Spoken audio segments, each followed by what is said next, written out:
Okay. One sec.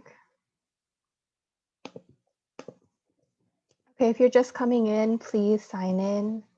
The sign-in sheets in the chat, and otherwise, welcome everyone. Thank you for coming to our first workshop of the summer. My name is Jenna, and of course, you already know I'm your president.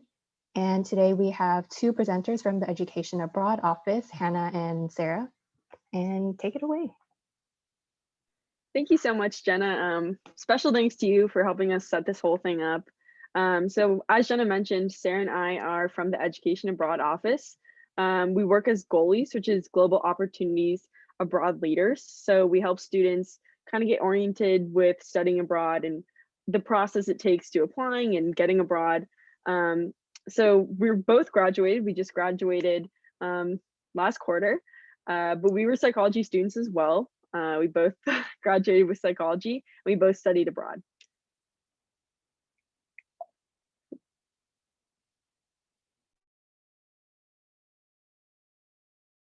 So the first question we always like to start with is, where in the world would you go? And you can either unmute to say this, or if you're more comfortable, you can always just type it in the chat. Hannah and I personally studied abroad in the Netherlands, but when we were there, we were able to travel like all over Europe, and we visited like Ireland, the UK, Paris, Belgium, stuff like that. So we have some background knowledge, but um, if you're not comfortable sharing, that's cool too. Okay, yeah, Spain, that's a really beautiful place. Our friend went there, so we have a okay, yeah, France and Italy, that's also yep, okay, but everything I'd say has been expected so far. So um, just to get a general background information, around 10% of the US studies abroad. And the UC system, that's 15%. And at UCR, that's only 2%. And one of our biggest goals is to try to increase that number and get more of you guys believing in yourselves and believing that you're capable of studying abroad, just like Hannah and I did. And kind of what we saw from the chat, the most popular destination is Europe. A lot of people like to go to a lot of European countries, but most of our students are actually sent to Japan or Korea. So maybe you're asking yourself, with the current state of the world, with COVID and everything, why learn abroad and can I learn abroad?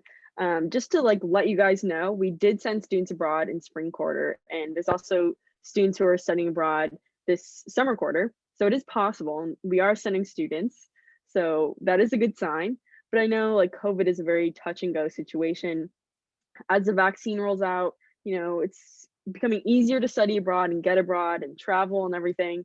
But we were kind of talking about this earlier. There's a potential fourth wave in December. So you never really know with, you know, the current situation going on.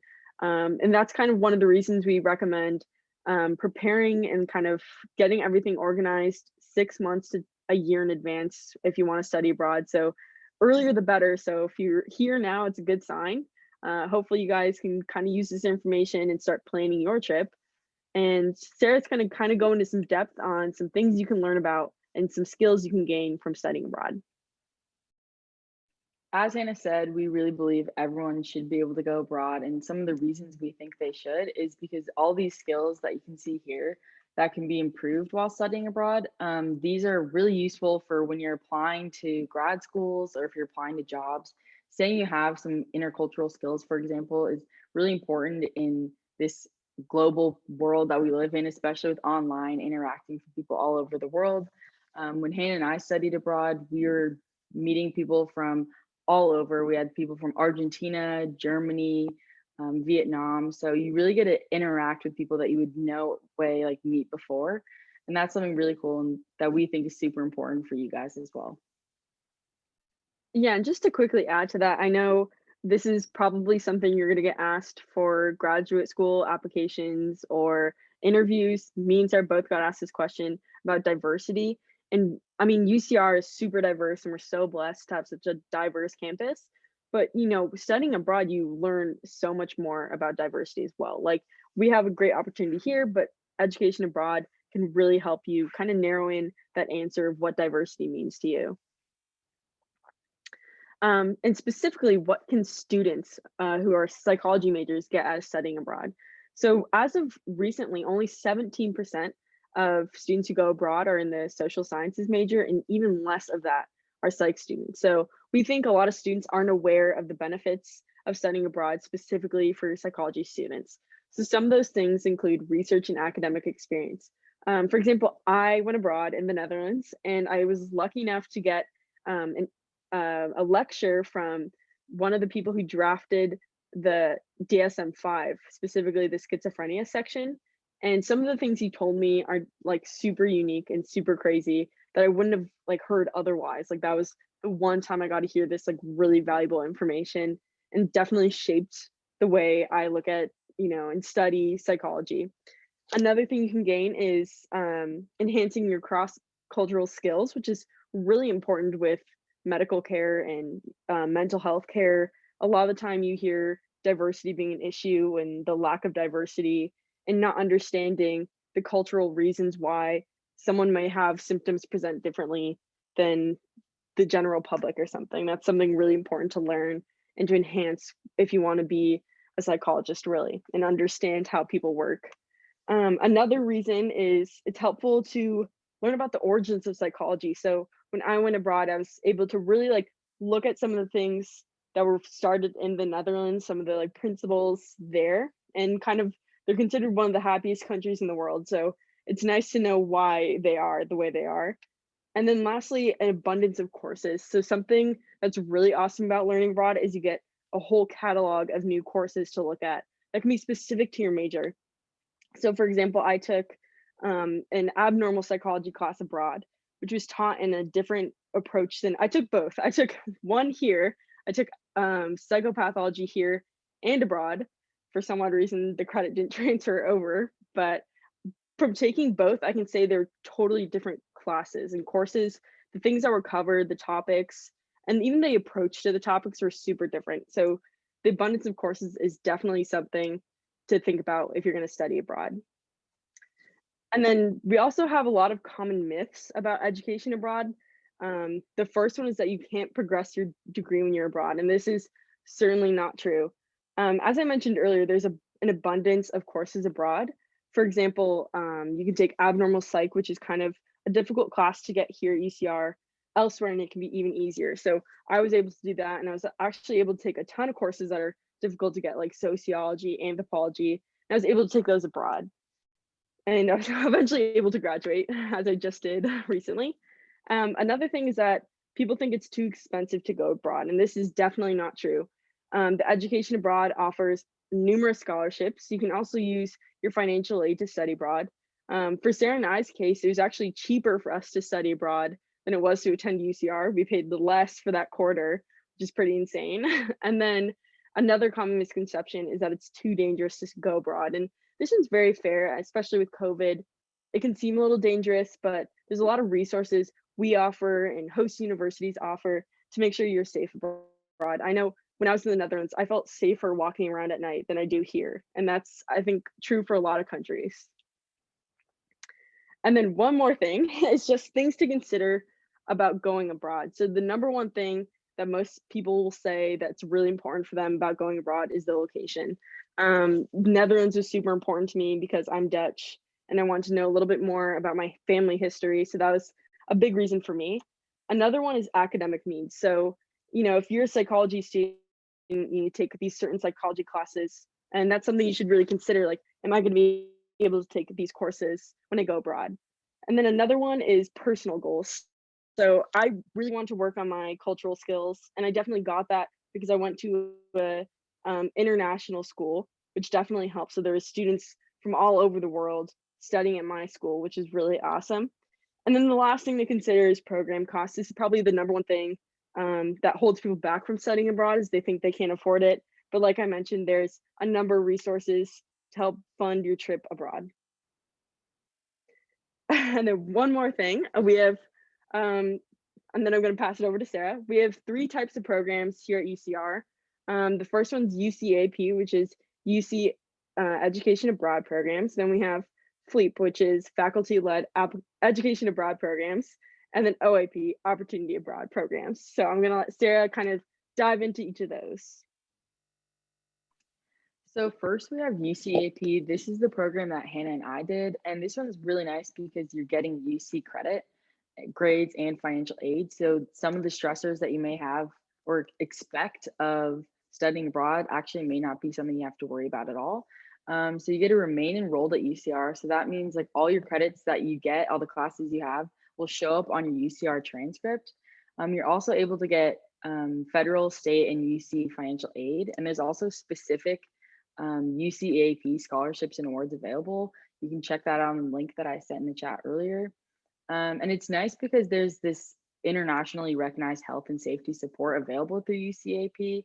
So you're always there with others. There's always someone in the country looking out for UC students, and they sometimes will set up things like, for example, when we were there, they set up a Thanksgiving dinner because they don't have Thanksgiving in other countries. So it's kind of exciting to experience that. Also, there's over 40 countries that have UCAP 50 programs you can choose from. And you can also take courses at universities that are really highly ranked and otherwise would maybe possible to get into, which can really boost your applications. And then the next type, FLEAP, which is faculty-led education abroad programs, I like to consider basically taking a UCR class just in another country. It's really nice if you're maybe unsure about meeting new people and being thrown into a totally different environment and having to adjust, because you're going to be with other UCR students and a UCR faculty member. So, and it's also a bit more intimate, so you can really get to know one-on-one that teacher, or sorry, that professor, and maybe like work with them specifically, use that as an opportunity to maybe apply for their research, whatever they're doing at UCR. Just like UCAP, you can remain enrolled at UCR and you're getting UC credits because they're UC classes that you're taking. There's also federal, state, and UCA financial aid that you can guarantee when you do FLEAP. And you also can get, like I said earlier, scholarships and grants. And I kind of already summarized the small classes. So that's really nice to consider if you're not sure about the dangers. You can go to that one. Okay, opportunities abroad programs. These are basically anything else that UCAP offers. So some of these programs would be like if you have a friend who's studying at maybe like a Cal State or something, you could both go to the same place if you plan it and coordinate it through opportunities abroad programs. These ones, however, there are some caveats that you are on leave of absence and you have to have transfer credit. So that means those classes, you have to just kind of hope they will count for something when you come back, and you're not technically enrolled at UCR while you're abroad. But you still can get federal and state aid for these things. It just kind of is slightly different process from FLEAP and UCAP. But this one's the most flexible. So basically anything that you want to do, you could probably find. So there's like semesters at sea, stuff like that. Basically anything that any country you want to go to, almost likely you're going to find it on an OAP program. Yeah, so there's a ton of people you can contact if you have questions. Obviously, like at the end of this presentation, we'll take any questions you guys have. But some of our advisors is LaSharon. She's wonderful. She has red hair, bubbly personality. Totally love her. And we also have Macy, super kind as well. And then you have students like Sarah and I who are goalies, and we work at this Education Abroad office, and we're here to answer your questions. I know Sarah and I are graduated, so we won't be there in the office or in the Zoom room if you have questions, but you can always email us. We don't mind. We're here, especially if you have questions about the Netherlands. We know a lot about those programs. It's kind of our specialty. So if you have questions on those programs, you can definitely direct your emails towards us. It's totally fine, even though we graduated. And also just kind of like what to do now. So the first step is really to go to the MyUCR Abroad website. You can either scan the QR code here or like click on this link, and we can also send the link in chat right after this slide. And then just log in, pretty simple, complete your profile. Just know you can always go back and change that. So if you're like, oh, I messed up my student ID, that's totally fine. As long as you're getting signed up, that's awesome. And then also just start researching programs. So like there's a lot of ways you can actually look through these programs, and Hannah's actually going to show us kind of a run through example of like what it'd be like looking for programs based on some of the stuff you guys said about like going to France or Hong Kong. Right, so I'm already signed in on my student page, but you can go to search programs, and you can be very specific with things you want to look up. So for type of program, you could choose between one of our three that we offer. You can also choose the destination. So say you want to go to Croatia, you can pick that and it'll show you all the programs for Croatia. You can also do features, which is a ton of awesome options. So you can do internships, you can do case studies, you can do research. You can also even do field of study. So if you want really only psychology focused education abroad, you can scroll all the way down through this list and find psychology programs. You can also do language.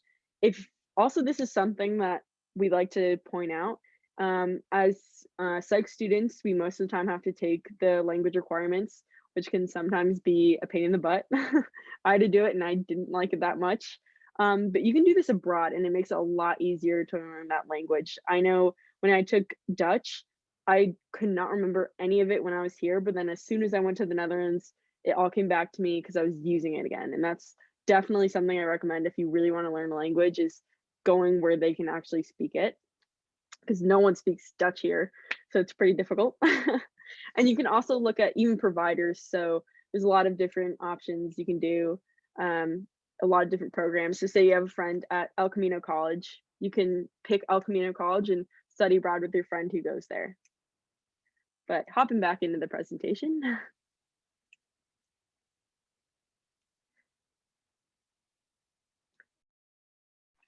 So you can contact us, any of these. I don't recommend the phone number just because people aren't currently in the office. So it goes directed to either Macy or LaSharon. But the email is probably the best place to ask questions if you're not sure. We also have info sessions that will be starting up again in the fall, which is kind of basically the same presentation, but maybe if you forgot some information, you can always check back on that. You can also, of course, look at the website. Either website is a good place, the international.ucr.edu/abroad or the MyUCR Abroad. Either website is really informative and can hopefully answer some questions. If you have a pressing question, however, that needs to be answered within maybe the next week, you can always stop by the Zoom room that we have for just open questions, anything come in about as you're doing your application process, as you're searching for programs, anything that you might need to ask, you can go in anytime between 1 and 5, Monday through Friday, and we should be available. Well, not Hannah and I personally, but one of the advisors will be there and available to answer any questions you guys may have.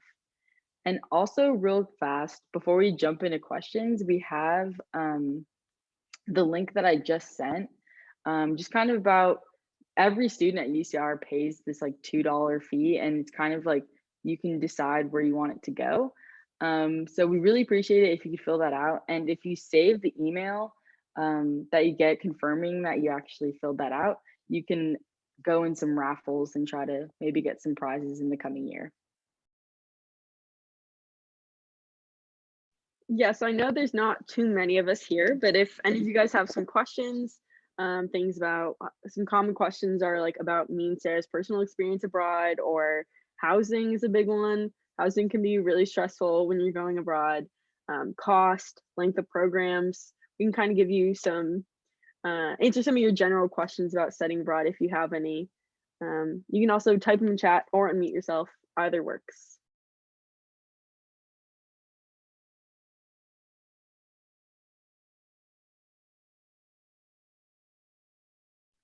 If not, that's totally fine. If you don't want to send any questions, me and Hannah are actually used to this. Most of our meetings go to one person or two, maybe max, because the info sessions are pretty small normally. But also just know we're always available. So if you do have a question that you don't want to ask maybe in front of everyone, you can always save that for later. And we'd also like to thank Jenna again and just SciChi in general for letting us have this little presentation, even though it's a small group. You guys are awesome. So Thank you, Sarah and Hannah, for the presentation, obviously. I would just say I'll stop the recording so that when people ask questions, they won't be recorded. But thank you again.